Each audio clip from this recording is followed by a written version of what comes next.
um China em Foco. Agora eu estou aqui com o Marco Fernandes, já foi até cobrado aqui pelo Renato Penelope, se ele já tinha ou não vindo. Claro que a gente não pode fazer um especial sobre 50 anos das relações bilaterais Brasil e China sem meu compa, que está lá de beijinho, acordando cedo. Se bem que agora não, que a gente tem uma roubada, viu, gente? A gente está gravando, essa entrevista vai ao ar sexta-feira, dia 30 de agosto, no China em Foco, durante o Jornal da Fórum. Mas deixa eu passar a palavra aqui para o meu querido convidado. Tudo bem, Marquinho? Tudo bom, Yara, querida. Prazer estar aqui. E depois da intimada do Renato, não podia nem mais correr, né? Você já... Não, é maravilha. Já vi vários. Tem que maratonar, né? Porque são tantos que a gente tem que lavar muita louça para poder assistir todas as entrevistas excelentes que estão sendo feitas. Aliás, queria deixar aqui publicamente, né, parabenizar você, a Ana, a Fórum, porque, de fato, isso é um documento histórico, né? Daqui a 20 anos, quando a gente quiser, quando fizer os 70 anos da relação diplomática, e a gente quiser rever, né, o estatuto dos 50 anos da relação diplomática Brasil e China, a Fórum vai ter essa pérola, que são...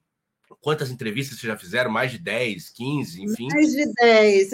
E Marco, o que não falta é assunto. É porque eu acho que a gente tem que aprender a ver a China na dimensão que a China é, a partir do Brasil, que também é um gigante. Então, a gente tem tantas conexões, tanta coisa para aprender, para trocar, né? E aí eu quero cobrar de você agora um caos que você ficou de contar aqui para a nossa audiência. Qual é esse caos que eu estou curiosíssima? Olha, acho que é um caso que fala muito sobre os últimos 40 anos da relação Brasil e China. É o seguinte, eu quando mudei para Pequim, eu conheci aqui o primeiro correspondente do Diário do Povo, né, que é o jornal oficial do Partido Comunista, o primeiro correspondente do Diário do Povo no Brasil, o José Wu, que é uma figuraça, um chinês que morou 13 anos no Brasil, já está meio brasileirado, já toma cerveja gelada. Quer dizer, ele não toma mais, mas ele pede cerveja gelada para um brasileiro, porque ele sabe que, né? E aqui na China você sabe que não é tão fácil. Mas uma figura, um doce de pessoa. E ele me contou uma coisa muito interessante. Ele falou, Marco, quando eles me mandaram para o Brasil, a minha principal tarefa era, sabe qual? Eu falei, qual? Era entender como é que o Brasil se tornou uma potência industrial em tão poucas décadas, saindo de um país que era uma grande fazenda de café nos anos 30 e se tornando uma das maiores potências industriais nos anos 80. Essa era a minha tarefa e é isso que a China queria entender. Como é possível? Porque eles pensavam em 1980. Se o Brasil fez, talvez nós possamos fazer também. Então ele veio para o Brasil para aprender industrialização. Ele foi para o ABC, entrevistou todo mundo no ABC para entender como o Brasil construiu um dos maiores parques automotivos do mundo. Ele falou assim, a gente estava tentando começar a construir as leis de propriedade intelectual no Brasil, na China. A gente não tinha, né? Estava abrindo mercado, precisava fazer isso. Aí foram nos Estados Unidos e na Europa e perceberam, nossa, eles estão a 1000 anos-luz da gente. Não tem nem como a gente se espelhar neles para fazer isso aqui. Aí eles falaram, pô, mas no Brasil, será que dá? Vieram no Brasil, estudaram todo o sistema de propriedade intelectual brasileiro para poder fazer o chinês. Ele falou assim, uma das coisas que eu mais fazia, Marco, era organizar delegações de engenheiros, técnicos, quadros do partido, para visitar Itaipu, para aprender como era possível um país do terceiro mundo fazer uma usina hidrelétrica gigantesca, a maior do mundo, durante décadas, né? E um dia desse, conversando com o professor Márcio Postman, né, que é o nosso diretor do IBGE hoje, ele falou, Marco, e lá em Campinas, os chineses vinham para aprender sobre o sistema de telecomunicações brasileiro, que tinha uma sede importante lá, que fabricava, né, equipamentos lá, e computadores. Porque o Brasil tinha uma nascente indústria de computadores em meados dos anos 80 e os chineses vinham no Brasil para aprender a fazer computadores. Você consegue imaginar isso? Yara, parece que nós estamos falando de 2 séculos atrás. Mas nós estamos falando de 40 anos atrás, os chineses vindo ao Brasil para aprender a fazer computador. E então, aí, assim, no caminho, teve um tal do consenso de Washington, né? Exatamente. Teve um consenso de Washington, teve Collor de Mello, teve Fernando Henrique Cardoso, teve neoliberalismo, teve Pedro Malan, teve taxas de juros astronômicas, maiores até das de hoje, e uma desindustrialização que foi uma tragédia nacional, né? Então, acho que assim, e nesse momento, o PIB da China, o Brasil, no começo dos anos 80, ele era o PIB da China e da Coreia do Sul somados. Coreia do Sul, hoje, outra grande potência industrial de alta tecnologia, e no começo dos anos 80, eles olhavam o Brasil, olhavam para cima, assim, né? Nossa, o nosso grande irmão aí do Sul, né? Então, é isso, né? Eu acho que esse caos, ele conta da nossa regressão, né? Ele conta da nossa tragédia, né? E hoje o PIB chinês hoje é 10 vezes o PIB brasileiro, em 40 anos. E então, agora, eu acho que a China, eu quero ouvir a sua análise, ela pode ser uma ponte, eu vou até usar um termo de Michel Temer, mas ela pode ser uma ponte para o futuro, ou talvez para o passado, a gente retomar a nossa industrialização. E a cereja do bolo nesse processo seria, por exemplo, a adesão brasileira à nova Rota da Seda. Antes até da gente entrar no tema mesmo que a gente quer falar, que é sobre BRICS, são coisas imbricadas. Como é que você vê aí essa possibilidade do Brasil ingressar na nova Rota da Seda, Marco? Olha, eu concordo. Eu acho, a gente que acompanha, né, que está aqui acompanhando o debate Brasil-China já faz muitos anos, né, a gente já há muitos anos vem tocando nessa tecla. E agora, recentemente, né, o presidente Lula fez um aceno, tem uma expectativa de que talvez o Brasil possa entrar agora em novembro, quando o presidente Xi Jinping visitar o Brasil, primeiro para o G20, mas depois para uma visita de Estado, né, ao presidente Lula em Brasília. Então, há essa expectativa. Então, quanto a isso, acho que nós estamos num caminho bom. O que me preocupa, Yara, é que não basta o Brasil aderir à Rota da Seda, né? O Brasil precisa ter uma estratégia para aderir à Rota da Seda. E eu acho que é isso que talvez ainda a gente precise fazer trabalho de casa. Por que eu estou dizendo isso? Primeiro porque, claro, a expectativa de investimento que a nova Rota da Seda ela traz, ela é muito grande. Vou dar só 2 exemplos aqui. A Argentina, que é o tamanho do estado de São Paulo, né, na economia, quando a Argentina aderiu à nova Rota da Seda em 2021, a China prometeu 23 bilhões de dólares de investimento. Algumas coisas já estavam rolando, na verdade, antes da Rota da Seda, né? 23 bilhões de dólares. Ora, se a Argentina entrou com 23 bilhões de dólares, um país como o Brasil, do tamanho do Brasil, né, a gente tem que... A negociação tem que ser num nível muito maior, né? E outro exemplo, acho que clássico, é o país que mais recebeu recurso, mais recebeu investimento da nova Rota da Seda foi o Paquistão, que recebeu 60 bilhões de dólares. Claro, o Paquistão é vizinho, é amigo da China há muito tempo, enfim, mas assim, só para dizer que a gente não pode... Primeiro, a gente não pode entrar, né, com um cacife baixo. A gente tem que negociar lá em cima. Mas mais do que isso, a gente precisa saber o que negociar, porque eu vou dar só para fechar isso, para não estender muito. A China, entre 2005 e 2021, o Brasil foi o 4º maior receptor de investimento estrangeiro direto da China, no mundo. A gente só perdeu para Estados Unidos, Reino Unido e Austrália. Né, o estoque até 2021 para 2022, o estoque de investimentos aqui era de 70 bilhões de dólares. Mas, se a gente vai ver o perfil do investimento chinês no Brasil, ele não é tão interessante.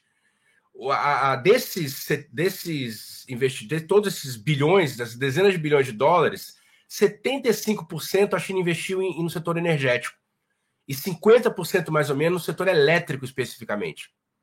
E aí, quando você vai ver, grande parte desse investimento, ele é, por exemplo, compra de estatais, porque aí a estupidez neoliberal que ainda impera, né, em alguns lugares, em alguns estados brasileiros, com governos tucanos, vendemos a CPFL para a State Grid, que é a grande mega, né, empresa chinesa de eletricidade. A empresa do Rio Grande do Sul também foi vendida pela PSDB Tucano, pelos tucanos do Gaúchos, né? A China comprou várias partes do pré-sal, vários postos do pré-sal. Então, assim, isso não interessa para o Brasil, né? Esse tipo de investimento não interessa para o Brasil. E aí, se você vai ver o perfil, o resto que sobrou, 5,5% é para a indústria e 4,5% é para infraestrutura. Ora, isso é justamente o que a gente precisa. É indústria e infraestrutura. Leva 5,5%, levou, né? 5,5%, 4,5% para o investimento. Então, nós precisamos inverter essa lista.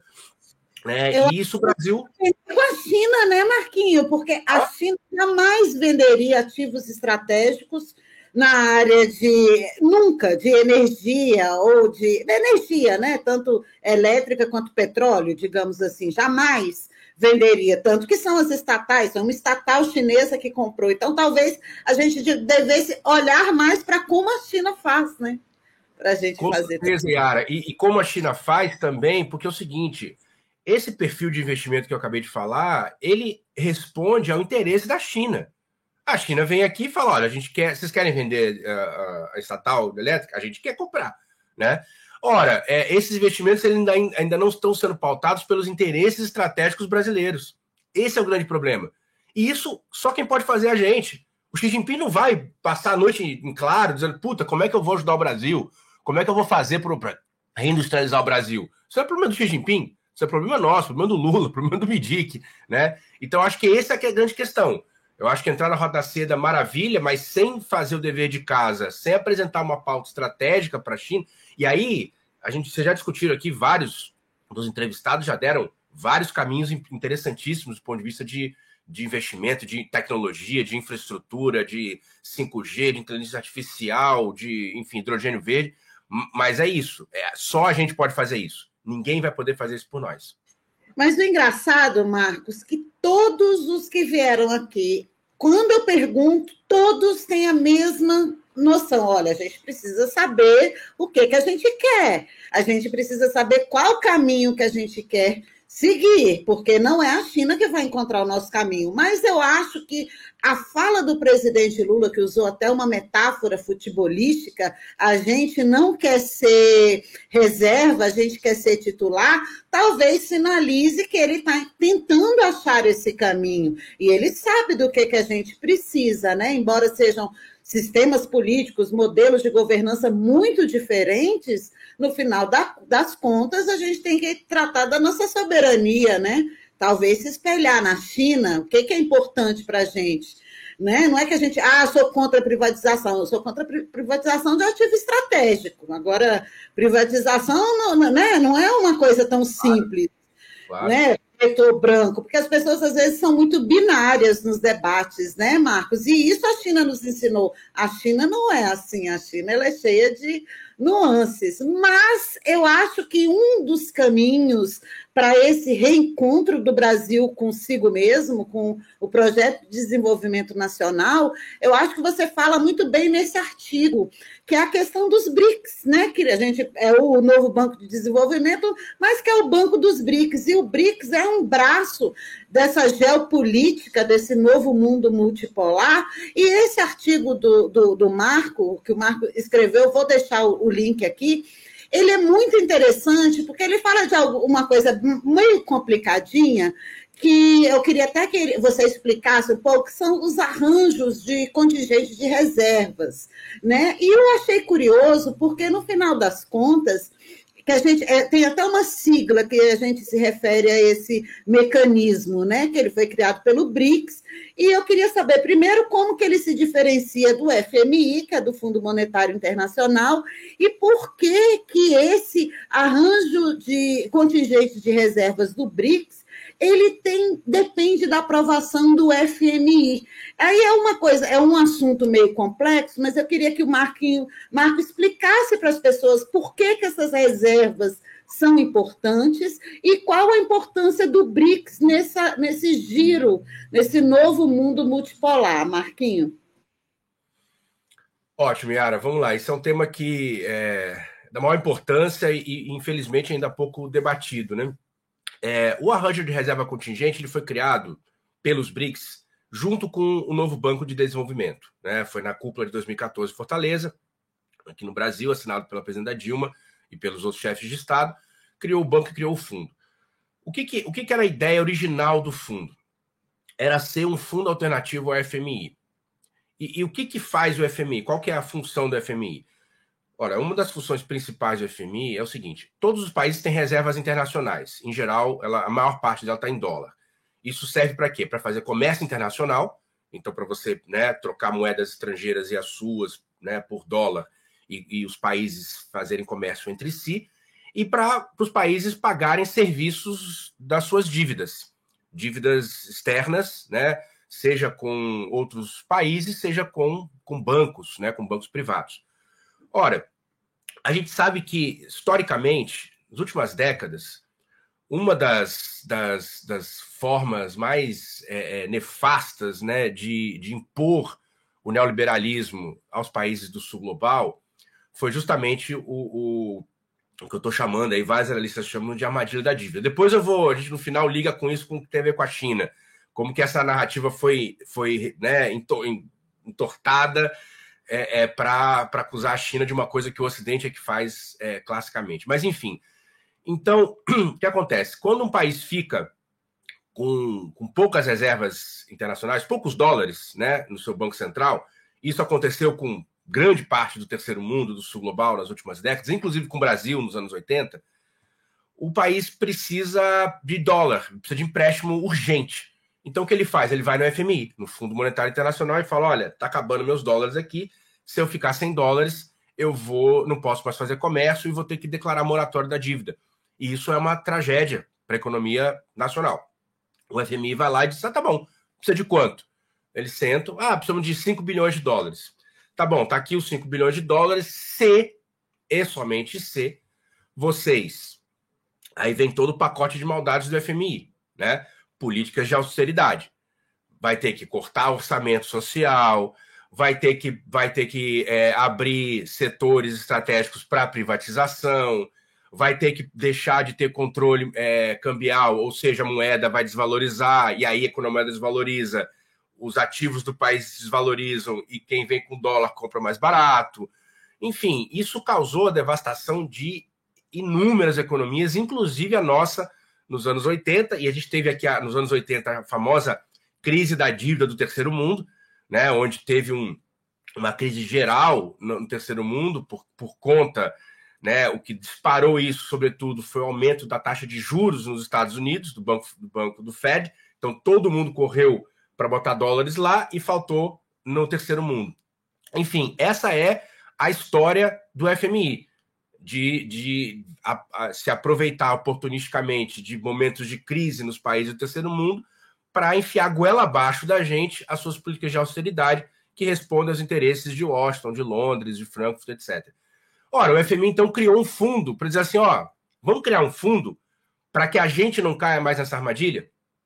Beleza, puta ideia. Criar um fundo, 100 bilhões de dólares, né, divididos 41% da China, 18% Brasil, Índia e Rússia, 5% África do Sul. Só uma correção, o BRICS que criou, não o FMI, certo? O BRICS que criou esse fundo. Exato, para não perder o fio, valeu. O BRICS criou isso em 2014, para ter o seguro dos BRICS. Ora, só que o que acontece? Os países dos BRICS não têm problema de reserva internacional.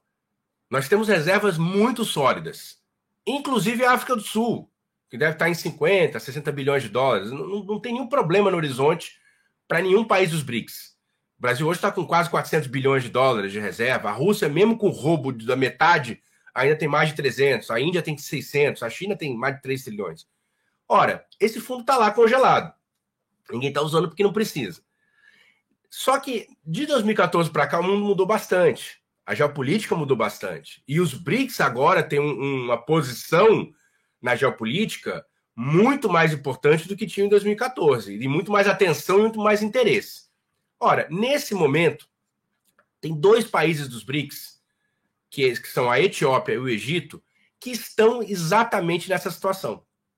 Estão fazendo acordos com o FMI, a Etiópia, inclusive, aí no texto, Yara, no artigo que eu escrevi faz 2 meses, precisa atualizar, porque o acordo era de 3,4 bilhões de dólares, só que nas últimas semanas a Etiópia conseguiu renegociar e agora vai ser 10,7 bilhões de dólares, né? O que vai ser provavelmente uma tragédia para a Etiópia. Isso é 8,4% do PIB etíope. Pra você ter uma ideia, a Argentina, que é a mais lascada de todas com a FMI, deve 47 bilhões de dólares, ou esse foi um empréstimo, isso corresponde a 7,4% do PIB argentino. Ou seja, a Etiópia tem está devendo mais do que a Argentina hoje, proporcionalmente.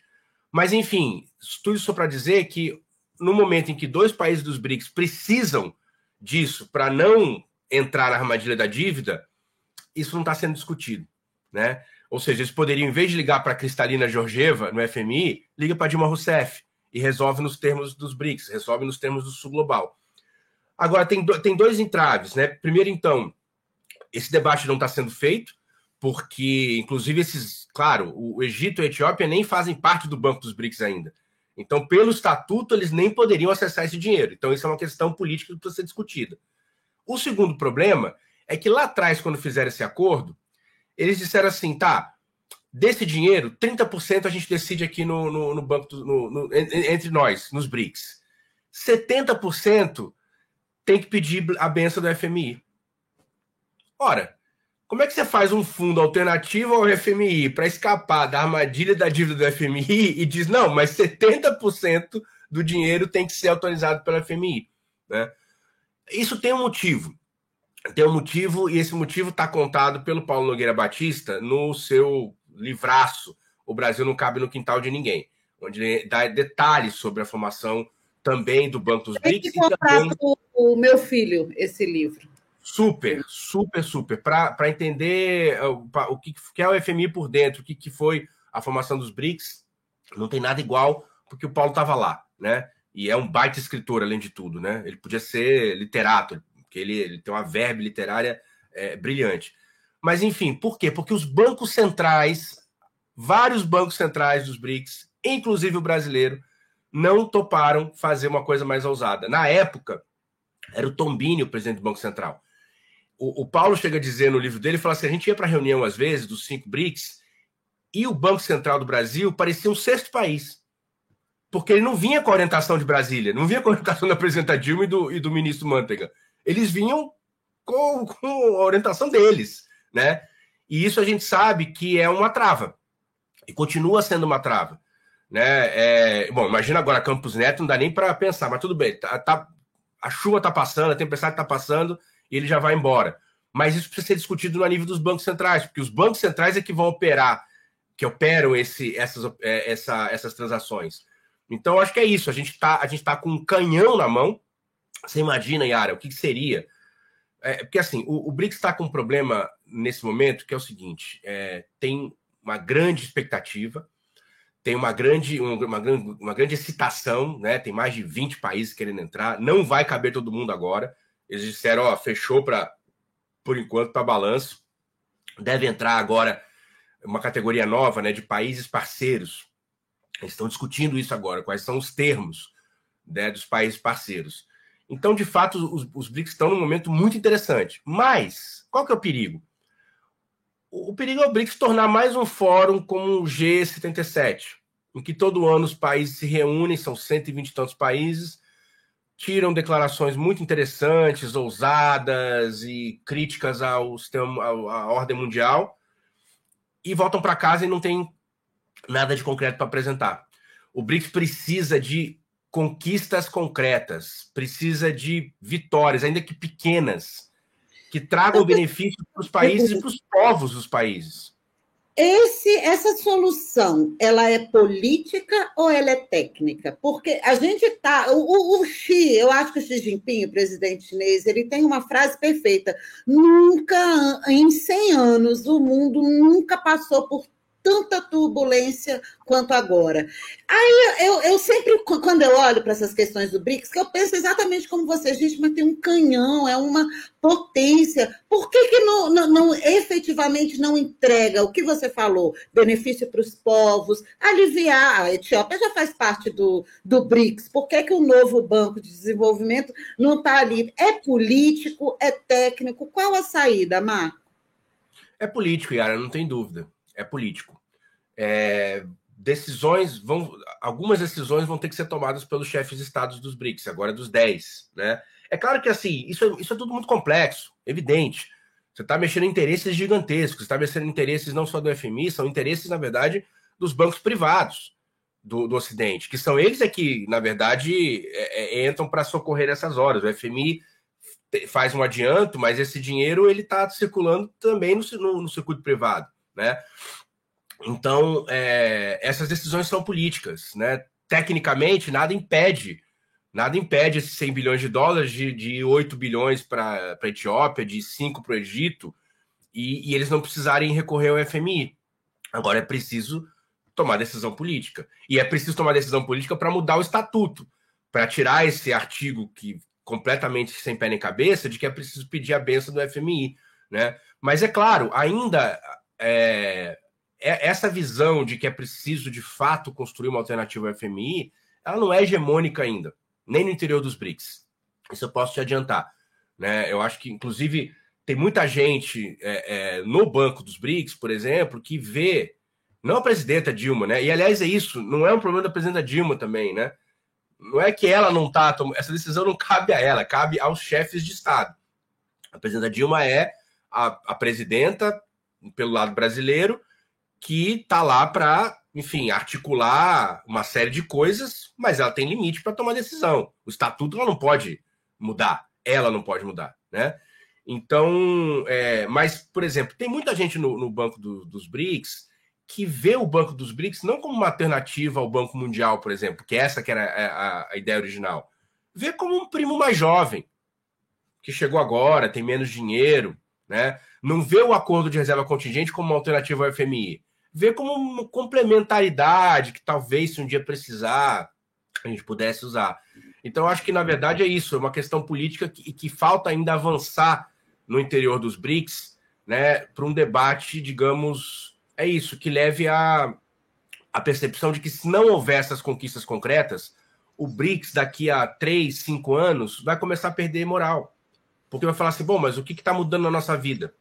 Né? Eu vi esse final de semana, eu participei de um evento sobre BRICS aqui em Beijing, um evento muito interessante, com acadêmicos chineses, com acadêmicos de outros países dos BRICS, e alguém falou assim, sabe, o problema dos BRICS hoje é que até agora era um grupo até ano passado, era um grupo de 5 pessoas, os 5 presidentes dos 5 países, e agora é um grupo de 10 pessoas.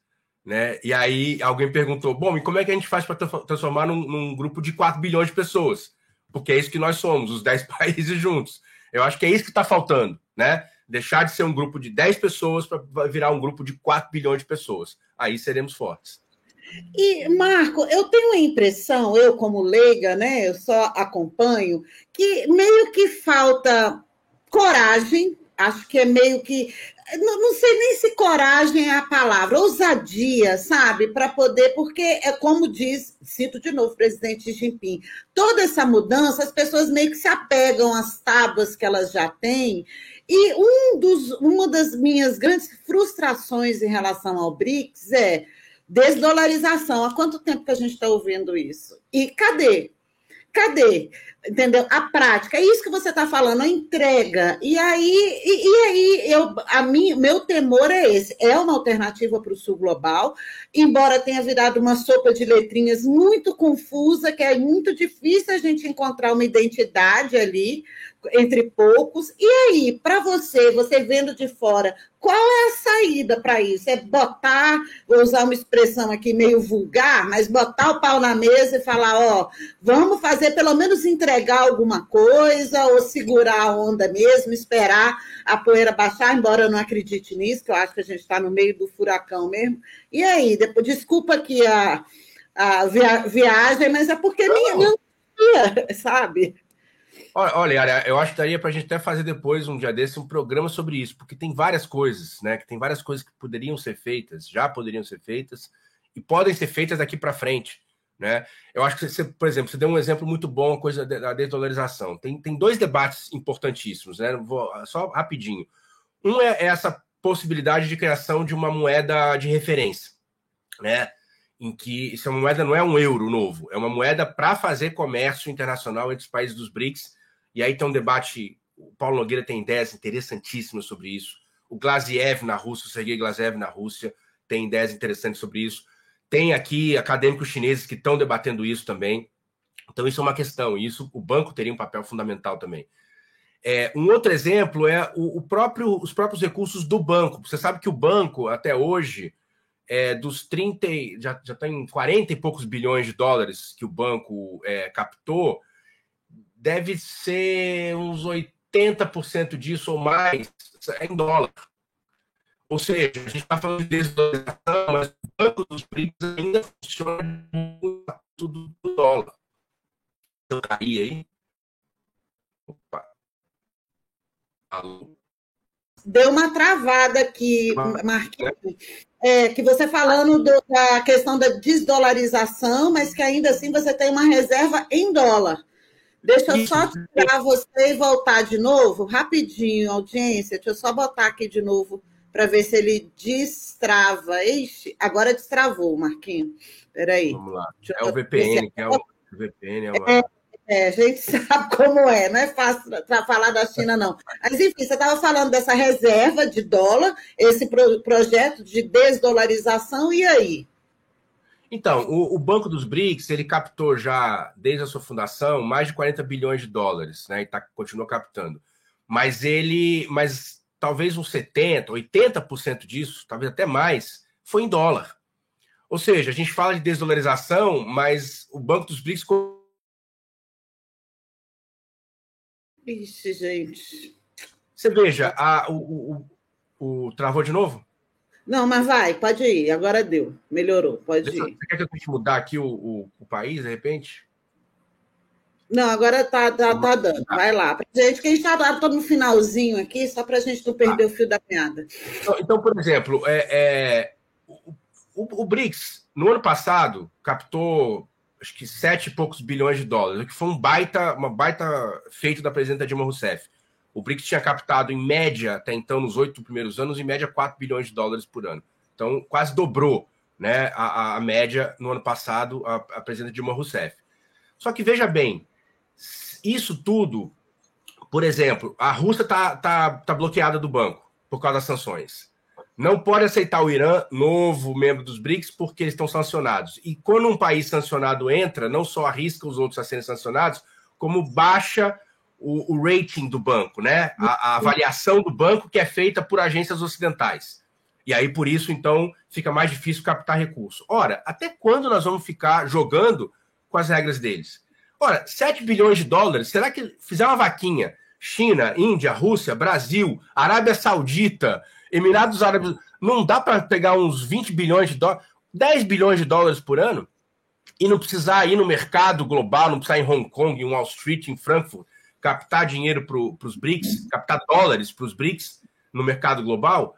Eu acho que a gente pode fazer o banco com os nossos recursos dos nossos países, sem precisar jogar nas regras deles. Eu acho que coisas como essa, e teria outras aqui, né, mas a gente não vai ter tempo, é que já podem ser feitas.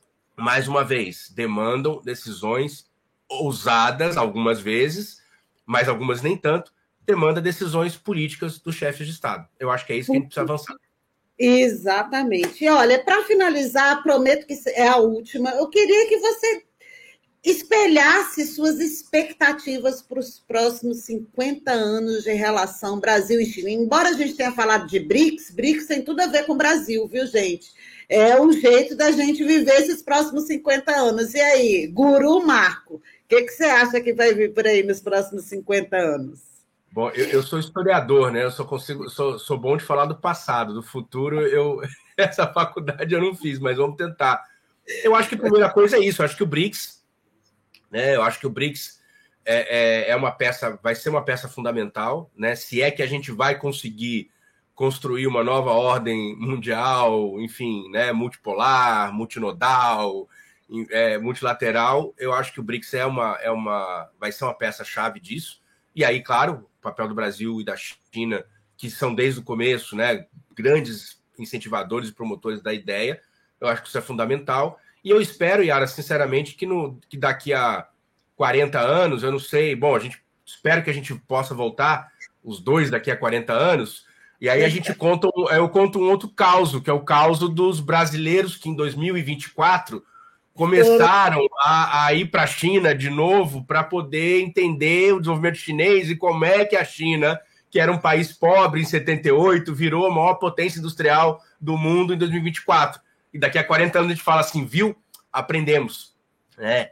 E a gente, daqui a 40 anos, daqui a 50 anos, a gente seja um país, né, que dê uma vida digna para todo o seu povo, educação, saúde, indústria, meio ambiente, que a gente resolva os problemas, que a Amazônia se recupere. E eu acho que para tudo isso, a China pode ser um parceiro estratégico do Brasil. E eu acho que a China está disposta a isso. Né? Agora também precisa o Brasil saber negociar, porque eles também não são fáceis de negociar, viu? Eles são, né? Eles são tinhosos. Eles são tinhosos. 20 anos isso, né, Nubem? Ali no... Exatamente. Não é pouca coisa. Olha, Marcos, é sempre um prazer aprender com você, viu?